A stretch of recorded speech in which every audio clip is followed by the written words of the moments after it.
I dub thee a nerdy knight of the round, sworn defenders of all who oppress the nerd. Now, on to the round table. Listen to what they say, for their words will guide you.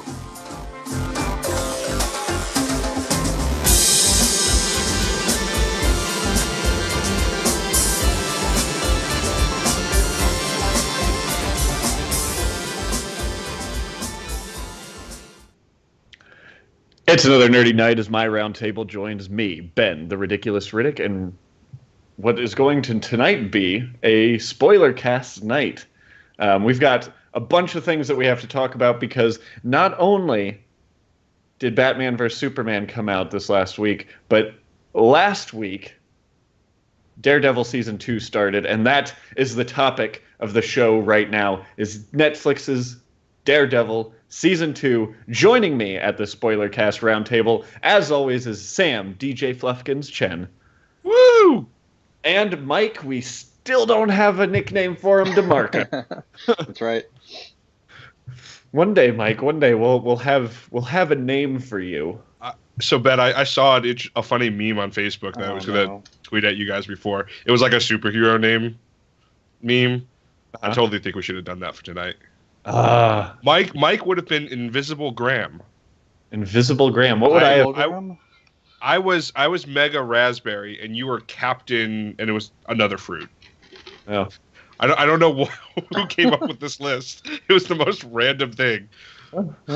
As long as I'm a captain, I guess that's great. You were a captain, yeah. It's good. Did you go by the first letter of my first name or the first letter of my middle name? Well, then you would have been Invisible Fruit versus Captain Fruit. I like Captain Fruit. You wanted to be Captain Fruit. I do want to be Captain Fruit.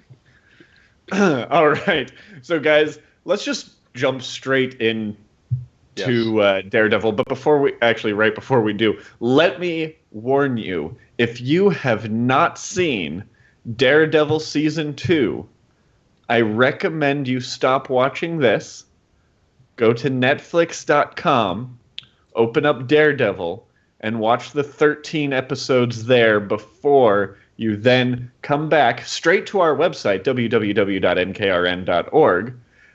click on the link that says Daredevil Spoilercast, and then watch this, because this is going to be just as good as Daredevil Season 2. Yep. And if you haven't seen Daredevil Season 1, what the hell is wrong with you? Yeah, I mean... Sorry, Anna. Sorry. If that is truth, we can't help you here. So let's jump straight into it. Sam, you love TV shows. You like TV shows a lot. You're the resident expert on TV shows. How was Daredevil Season 2? So, I think we'll find this later on. I do have some criticisms of it, but by and large, that's at the heels of it being probably the best season of a Netflix show that I've seen yet. I think they've really. I feel like they've really nailed down some of the intricate, like how you handle a cliffhanger correctly, how you build the plot. You know, the pacing I thought of this season was really good. I have some criticisms, but I still don't think there was a better season of a show in here. Now, that being said, it is confined to the characters it has, and so that's where some of the criticisms come from. Because I still think I like some of the character development in Jessica Jones Season 1 a little bit better. But Jessica Jones is not Daredevil, so... I was going to say, I mean, the character of Jessica Jones is a completely different different character for sure. But I think structurally, from the way they paced it, from, I didn't really see that many previews, so how fast they brought up each individual plot arc, it just felt like it was right on. And at the end of every episode, I felt like I wanted to know what was going to happen next, and not just like, all right, it's coming out in 30 seconds. All right, let's just keep watching. I really wanted to keep watching. Absolutely. Mike. Yes. You too are a big fan of video production in any way, shape, or form. That's why you do what you do. Yes. How did you like Daredevil Season 2? I mean, as far as the production aspect goes, I love it's up to par, if not better than Season 1. Like, they really went above what they did, and it's great. I don't know if I would say it was as good as Season 1. I'm a little on the lesser side. I love the season, but I think it had highs that were higher than one, but it had lows that were lower. So overall, I kind of am a little less on it. But Yeah. no, I mean I'm still a fan, and I'm ready for not only season more. 3, but Luke Cage and everything else that comes along with Marvel on Netflix. Absolutely. So, for me, if you guys haven't figured this out watching this show already, I'm a huge fan of comic books. I try to consume as much comic content as I possibly can, and the sheer excitement that I get from anything that Netflix is doing with Marvel kind of, I feel, skews my views of how the quality of the show is. But yes. God damn it, Daredevil season 2 is so good. And I'll tell you, one of the things that I really liked about it is it felt even more like a comic book than season 1 did. And what I mean by that is season 1 was one big story arc. Season 2, it was like we had 3 different ongoings going on at the same time. We had Daredevil, we had Daredevil Elektra, and we had Daredevil Punisher. Mm-hmm. Like, we had 3 distinct storylines going on. And I would argue there's more than that wove actually. together. Well, no, absolutely.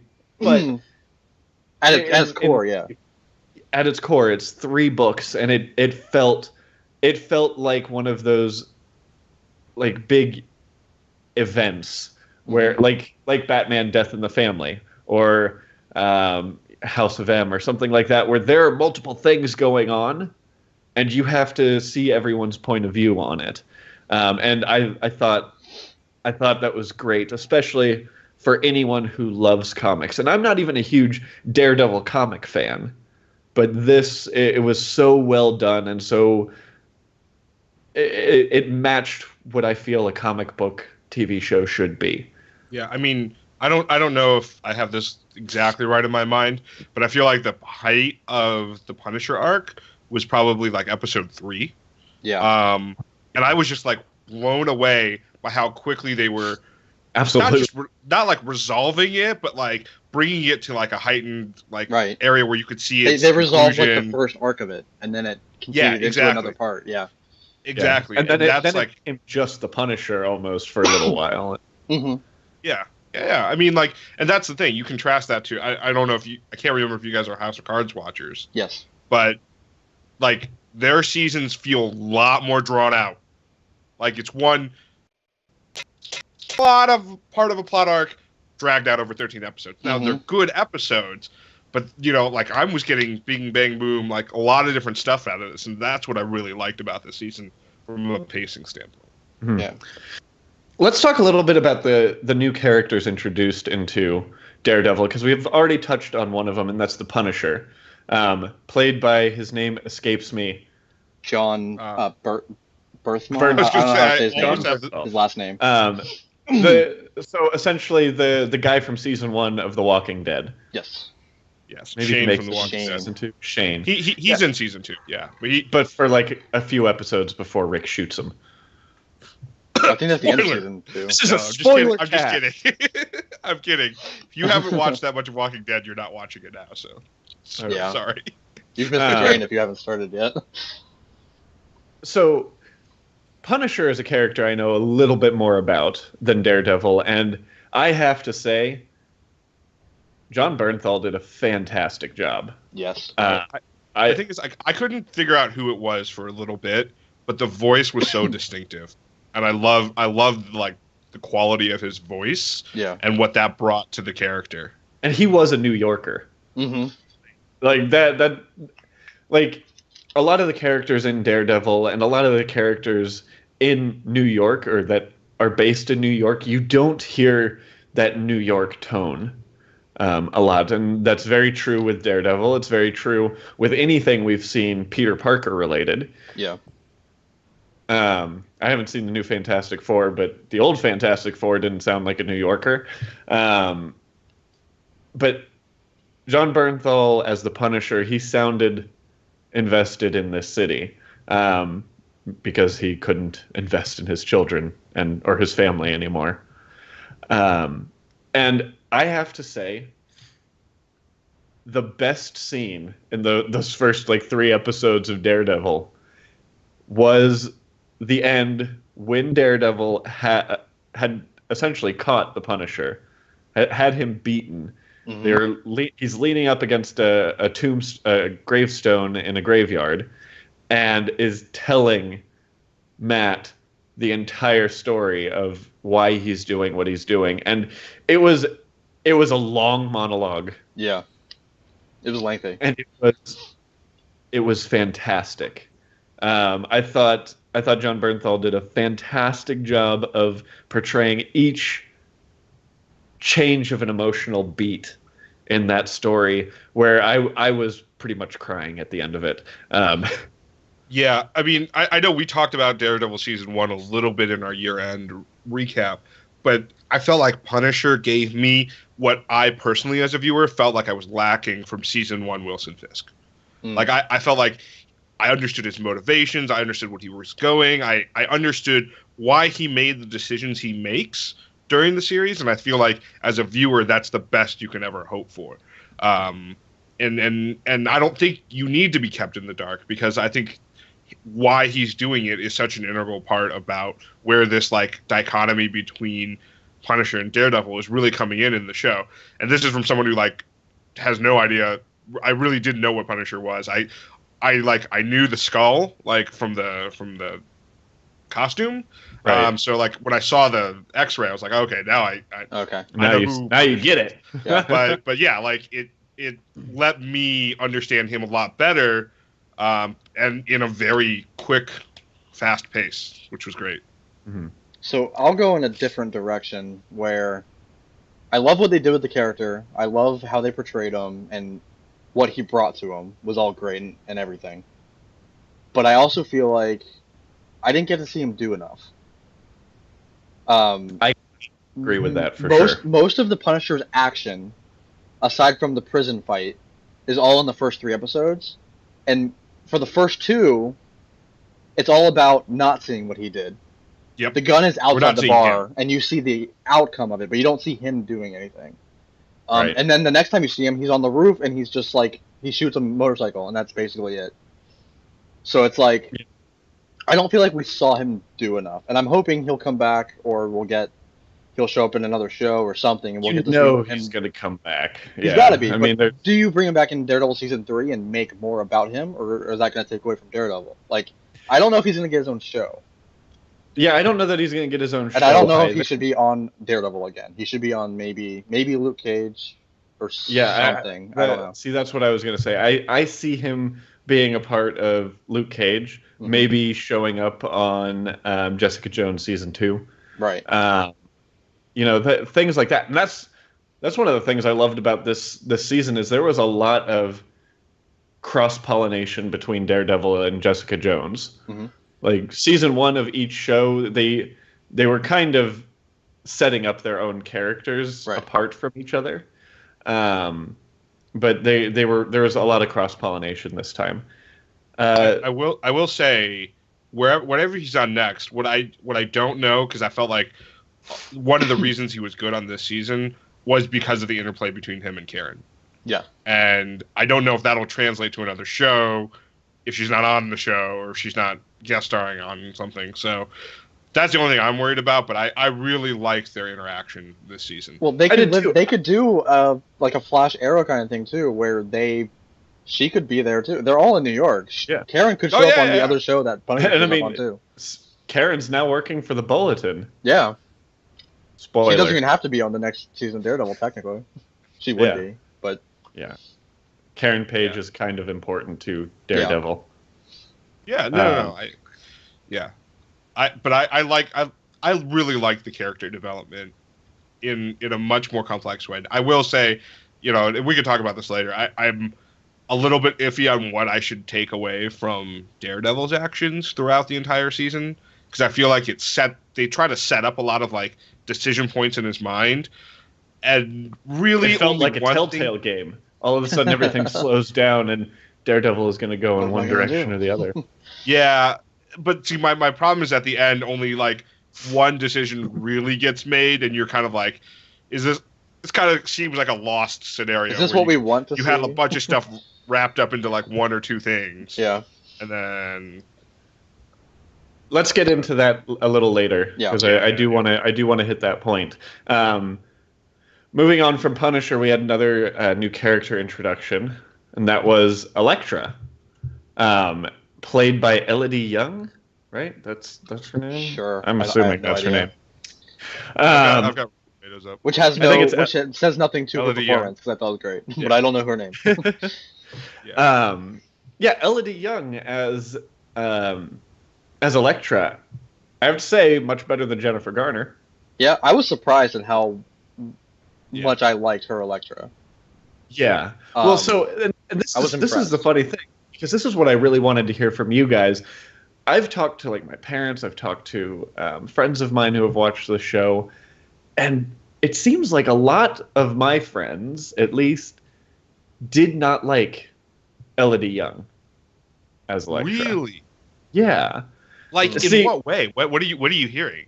So, I mean, these aren't the same kind of people like you guys that I can talk Sure, to, sure. have a more in-depth conversation with. Like, a lot of the arguments were, oh, I just didn't like her. Or she just didn't seem like the right kind of character to be in Daredevil. And it's like, Or they were just mad that she was taking Matt away from Karen. yeah, I mean, I Oh. personally Subconsciously mad felt- about it. Yeah, and I personally thought that Elodie Young was awesome. Hmm. And Absolutely. I mean, when I think of Elektra, I am never able to think, okay, who would I want to play Elektra? It really becomes a more of, do I really need to see Elektra? Yes, exactly. So I was thinking, in all honesty, that is what people were getting hung up on, is that the character of Elektra, not the coolest character to bring about, but Netflix and Marvel did a fantastic job of making her cool and interesting in Daredevil season 2. Go ahead. So full disclosure, I have never watched the Affleck The Garner movie. Yeah, don't. Yeah, I mean, I like I that never movie. felt I never felt the honestly. need I thought it was to. fine. I It was feel a fine less the need to now, unless like we're going to talk about it. But I just thought she brought so much complexity to the Daredevil character, to the Matt Murdock Absolutely. character, Mhm. and that's why I really really liked it. It didn't feel like it was just like a tack on, everything else. The complexity in where that character came in and how it interacted with the other characters, I think it was just great. I just love the way all of the story arcs interweaved in this season. Mhm. So no doubt.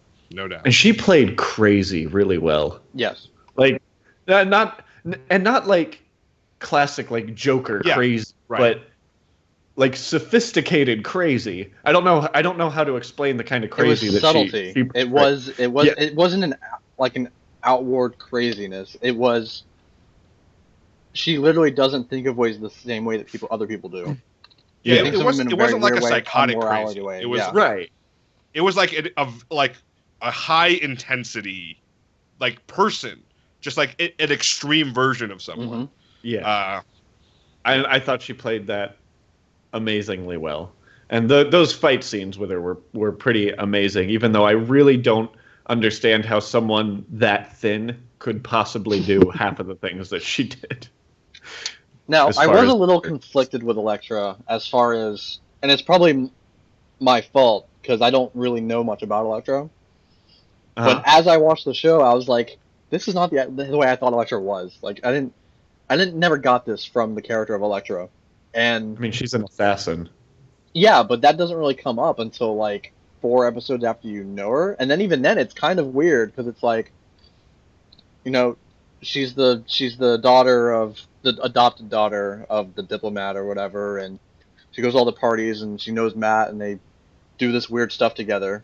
And then like 4 or 5 episodes later, it's like, oh no, Stick trained her and she was hidden with the diplomat, and this entire like life story gets unfolded after you've known her for half the season. and it just kind of all happens at once. So it's kind of weird.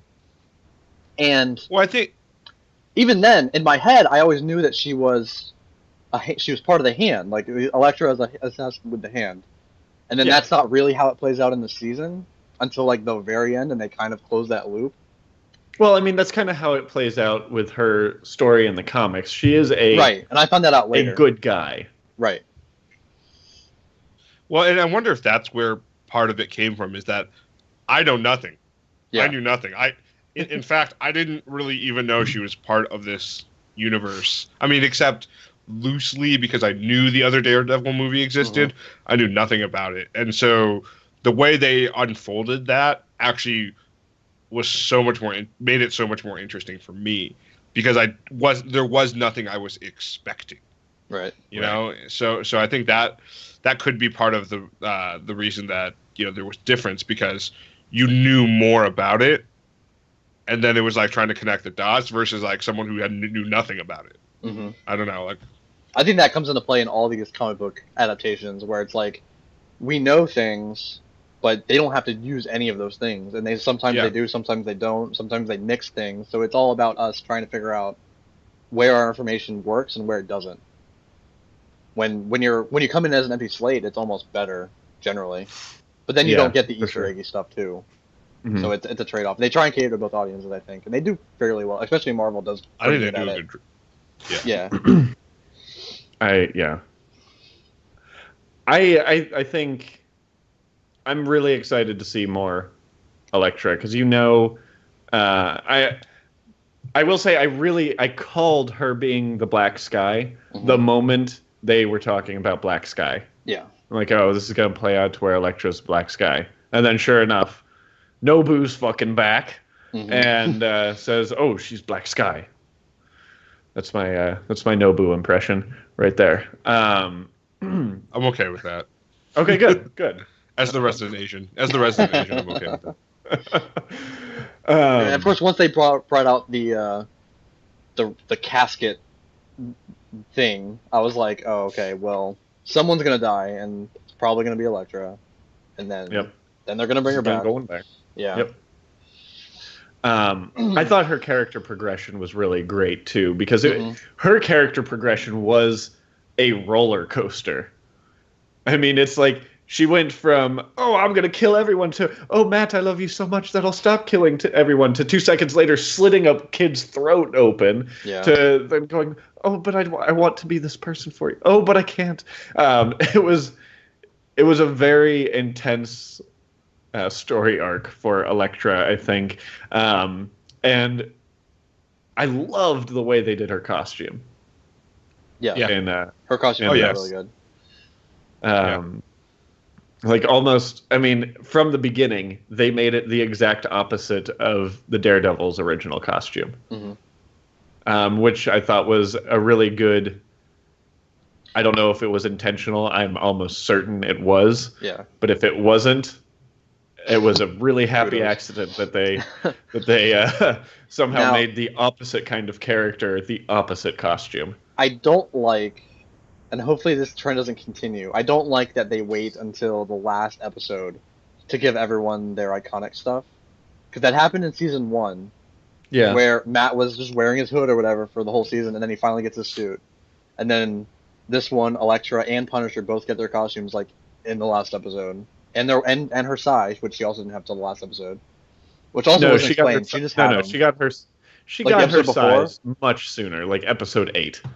I made a note. She wasn't using them. 10. It was 10 of 13. Okay. She got them, and she randomly just had them in a fight. No, she beat the guy trying to kill her with them. Yeah, but she didn't have them. There was no she didn't go grab them from somewhere. Yeah, she grabbed them from the guy. She stabbed the guy with them, grabbed it, and walked off with it. Okay. I will say, I felt like her. That's exactly what happens. I definitely feel like her later sides were different, though. I would be willing to bet that they most likely were. Yeah.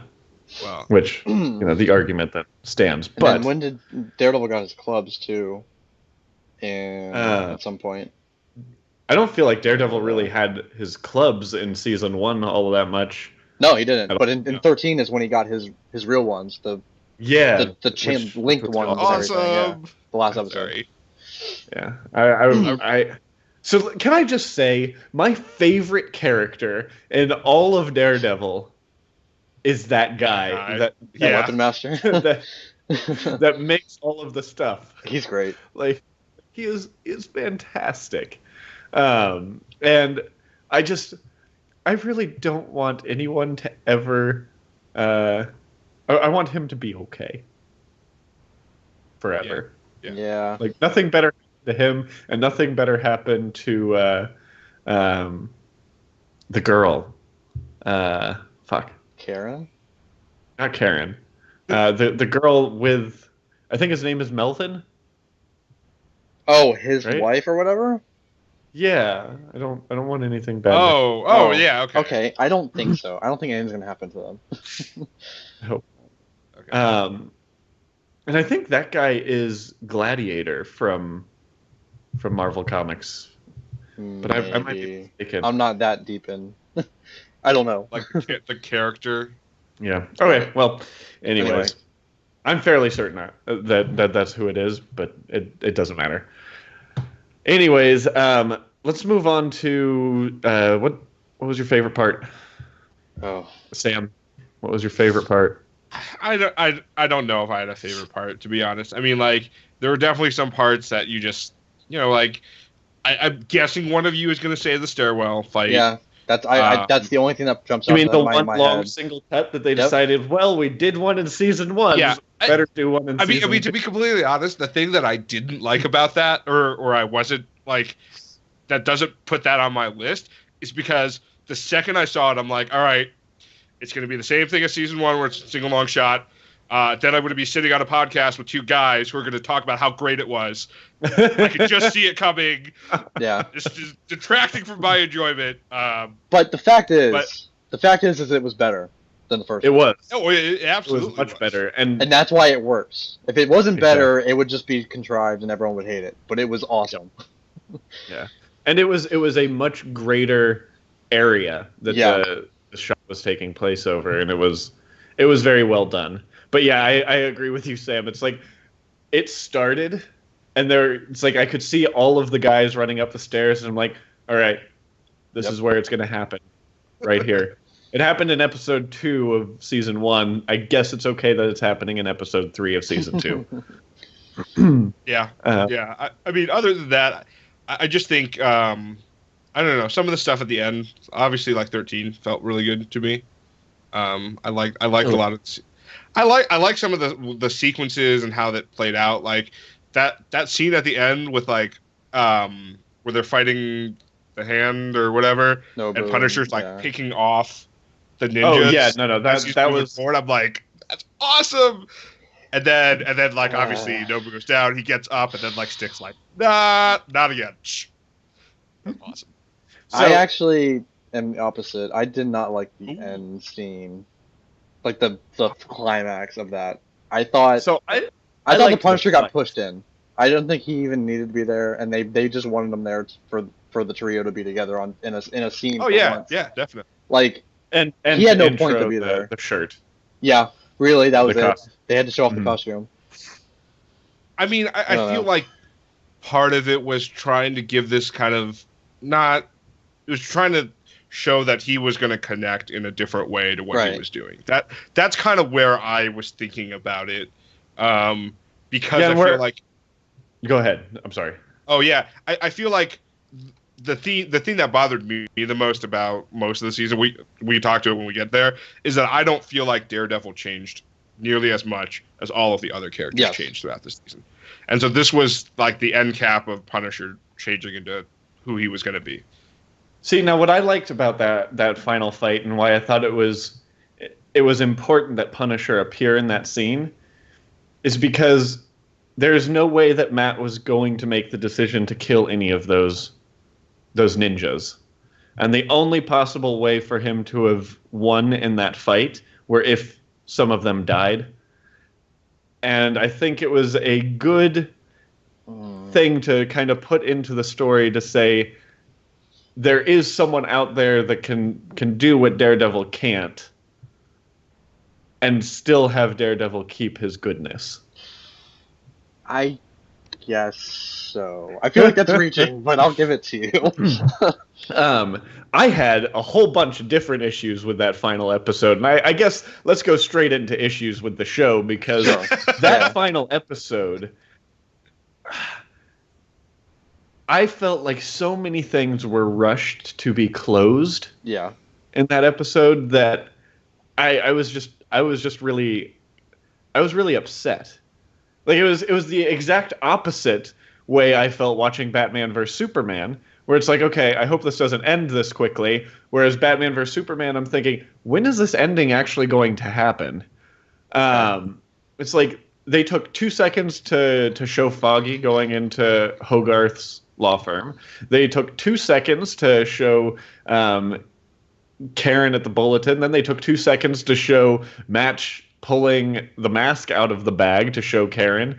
And it was disjointed and awful. I thought that was the best part. What? Sorry.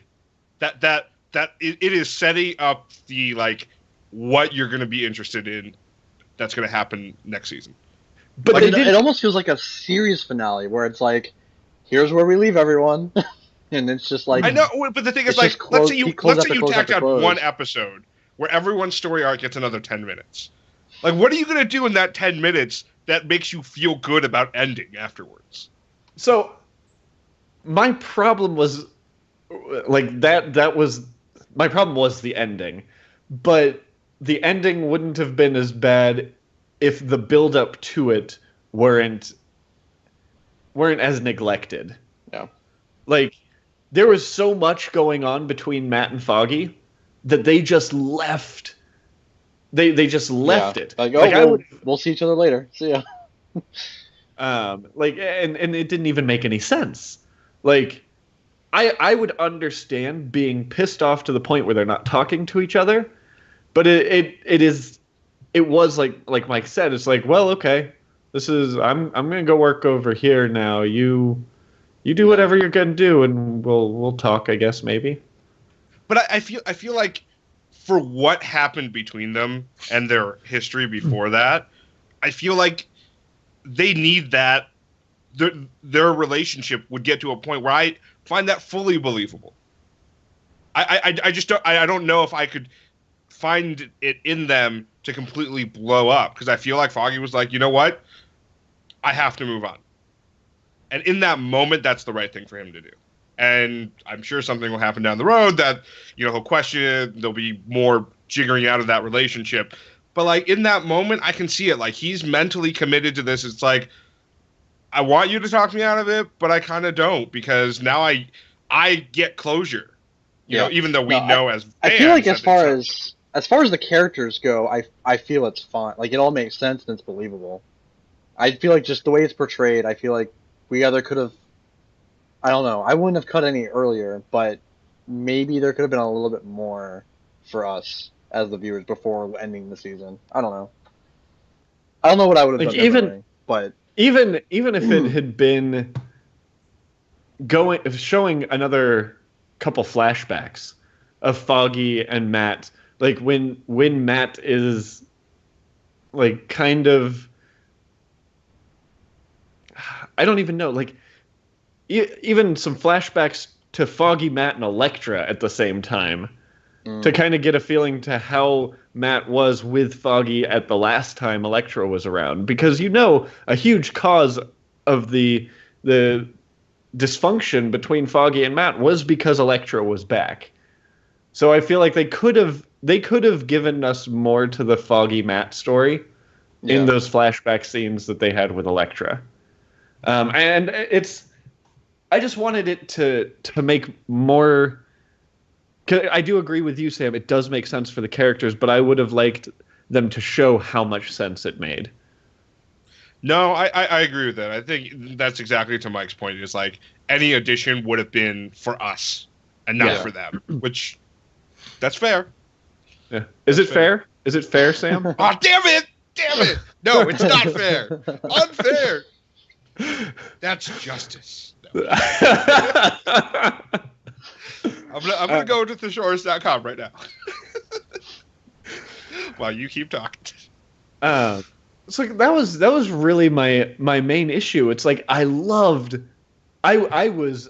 sold on the series the entire time. The entire time I was having fun. I loved it. And then it ended and I was like, what? Yeah. That's it? I was like, not... first half was great, and then from there it kind of was just a steady decline, and then it ended, and I was like, okay. It ended lower than it started, or the midpoint, but it was still good. Yeah, and there's no taking away from that. And it got some hype back. I wanted to figure out a way to get to this just for a second. It got some hype back when Punisher was in prison, and we got to see Kingpin again. Yeah. I think that whole storyline in the prison was awesome. Oh, for sure. It was great. It's really like, I know I'm in the opposite boat as Sam, but I loved the villain of the Kingpin. Oh yeah. I thought it was fantastic, and as soon as I see the Punisher walk into that gym, I'm like, oh, here it is. Yeah. Here's the Kingpin. And then you see him, and it's like, yes! It was great. And then you finally hear him referred to as the Kingpin. Well, so here's the thing. I actually did like him this season. And I think my biggest complaint in season 1 was like, he was this badass, except he just couldn't get out of his own way. Like, he was just doing that. Now in the prison, like, that scene where Punisher does the fight, or Punisher kills the guy, and then starts to walk out, and Kingpin's like, yeah, I'm not letting you go anywhere. Fuck you. You're just like, that's a villain. Yeah. That's the bad guy that, like, I want him to be. And to be at least as straight to the audience as he is probably internally, which is like, look, when I get out of here, I want a life. Yeah. But I'm going to fuck the rest of you guys up as much as I can so I can get that life. Well, and that's I think season 1 was as much an origin story of Kingpin as it was Daredevil, and I think it's very obvious we are going to be seeing a lot of Kingpin in season 3. Yeah. And I thought one of the greatest scenes in this season was when Matt Murdock goes and talks to Wilson Fisk in the prison, awesome. And it's like I kind of freaked out for a second because he almost gave himself away. As essentially as Daredevil, because it's like, oh, you're gonna try to choke me? Well, I guess I'm gonna try to beat the shit out of you too. Yeah. So good. And the threat that Kingpin gives out at the end, it's like, oh shit. Like I felt scared for Matt and in that moment, and Vincent D'Onofrio is fantastic in that role. He's perfect. He's better than I ever could have thought the Kingpin could be live action. Yep. He kills it. Oh yeah. I think it has for me it's like 50% is like the way he chooses to talk. Yes. Mm-hmm. It's just so great. So great. And he's like he has those pauses in the perfect places when he talks. I agree with you, Sam. Is essentially what I'm trying to say. Yeah. It's hard to be like threatening but matter of fact without being like super angry. Yeah. And I think he just balances that. Mm-hmm. I agree. Are there any big points that we're missing? I think we should wrap up. Oh, go ahead. Oh, sorry. So my biggest thing, and this is not knowing Daredevil nearly as well as other people probably do, I really just didn't like the fact that I felt like the character didn't develop. I felt like by episode 3, the Punisher Daredevil like argument at the top of the roof was like, all right, well, can you really get away with not killing people? Is there really a line that can be drawn? And I feel like it was I was waiting for the buildup in the season that pushed Daredevil over the edge. Like maybe not to the point of killing someone, but like where you could see him kind of snap. But like you never did.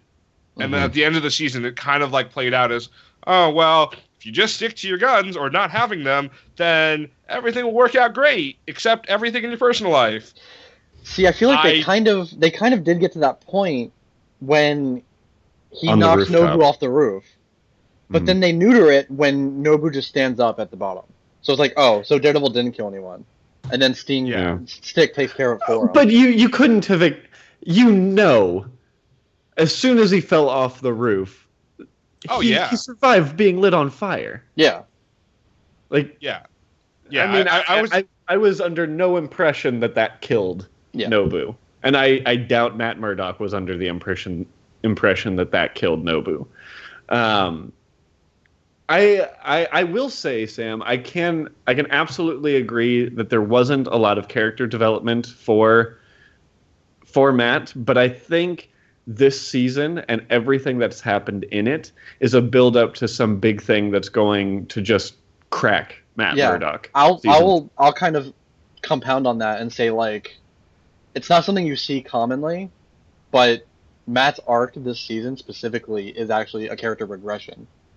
Mm-hmm. He goes from being part of the team to, like, I'm going to break the team up basically on purpose because I need to be Daredevil and not Matt Murdock.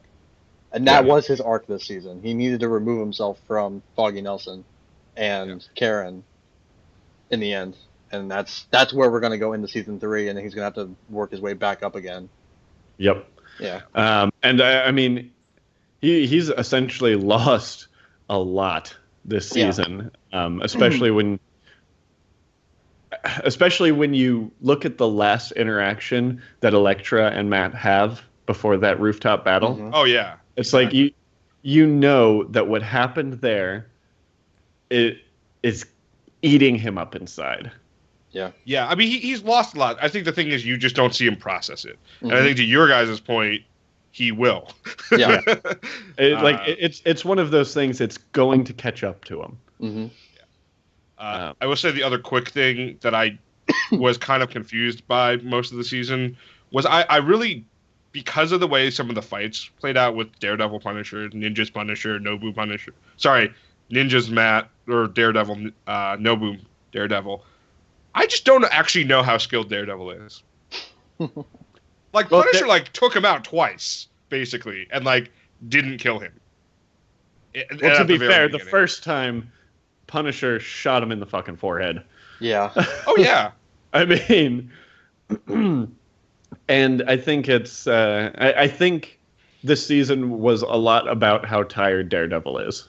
How tired Matt is, in general. Yeah.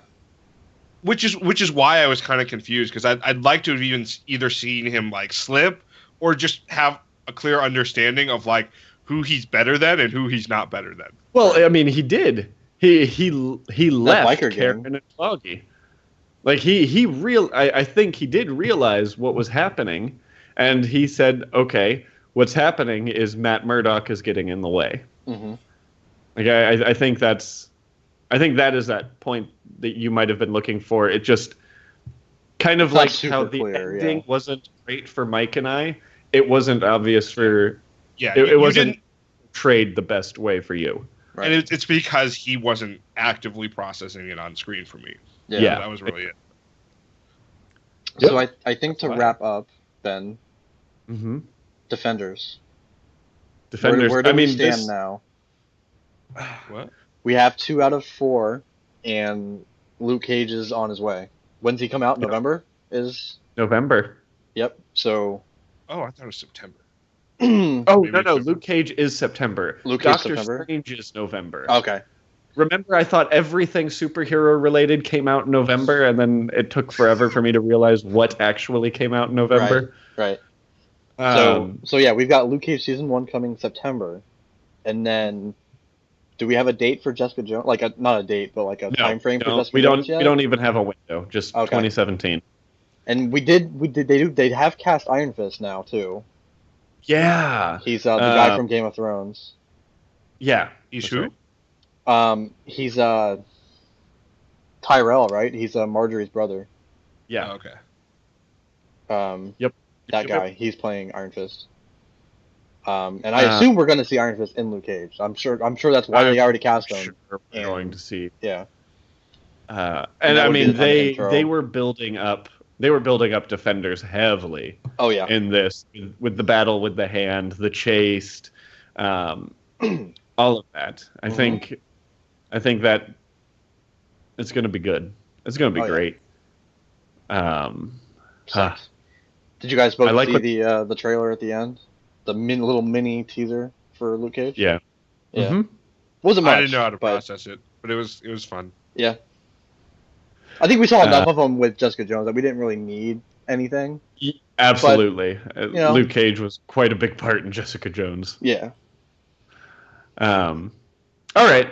Well, guys, thank you so much for joining us. Remember, you can find us all over the internet. I am going to talk about Sam first. You can find Sam on the internet at DJ Fluffkins on Twitter, and pretty much everything on the internet. DJ Fluffkins. You can find our wonderful producer and other host, Mike DeMarco, doing his kind of stuff on Twitter at Mike V. That's MAIKV. You can also catch him hosting his Let's Play podcast every Tuesday, Thursday, and Saturday, where him and I are currently doing my very first playthrough of any Final Fantasy game with Final Fantasy VII. And I think we're, 9 episodes deep right now? Yep, 10 comes out on Tuesday. 10 comes out on Tuesday. And it's a blast. Sam is very upset that I keep changing everyone's names. We'll see if I get to episode 2. I'm still bitter. I liked Recruit, but the other one. What, you didn't like... Dicridus? Come on, Chronicles of Dicridus. Dicridus? What the fuck? It's such a good name. Sorry. It's a perfect name. Whatever. You just get to... what episode does he need to get to? Like 13 or 14, I don't know. I think. Whichever episode Red 13 shows up on. Yep. You need to at least get to that. Yeah. Because that's gonna be where you change your mind, Sam. Yep. That's where you change. Okay. And of course, you can find me on Twitter. I'm at BRidiculous. That's BRIDDICKULOUS. And you can find me and my sister hosting the Nerdy Nights comic book club show, Nightly Novels, where we actually just did Daredevil Yellow for our first book back. If you want to join us, we're live. Our show comes up every Wednesday. And the next book you need to read by this Wednesday is Batman: The Dark Knight Returns by Frank Miller. BBS. Just in time for Batman vs. Superman. Everybody, if you're here and in the chat, which nobody is, that's okay. It's okay. We are about to do our Batman vs. Superman spoiler cast, which I'm sure will get even more fun. Yeah. Guys, thank you so much. It's been a nerdy night. Go out and defend the realm of the Nerdy Knights. Until next time, it's dangerous to go alone.